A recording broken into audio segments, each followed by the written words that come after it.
Psalm 28.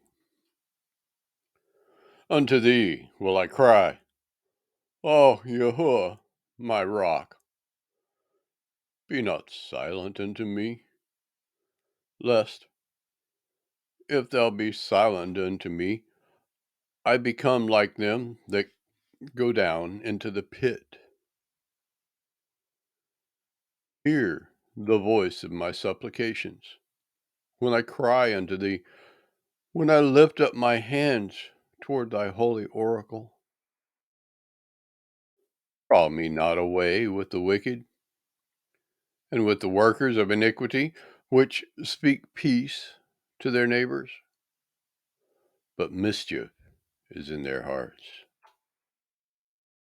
Give them according to their deeds, and according to the wickedness of their endeavors. Give them after the work of their hands. Render to them their desert. Because they regard not the works of Yahuwah, nor the operation of his hands.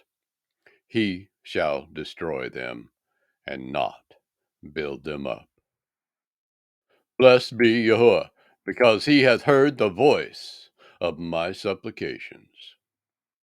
Yahuwah is my strength and my shield. My heart trusted in him, and I am helped. Therefore my heart greatly rejoiceth, and with my song will I praise him. Yahuwah is their strength, and he is the saving strength of his anointed. Save thy people, and bless thine inheritance. Feed them also, and lift them up forever.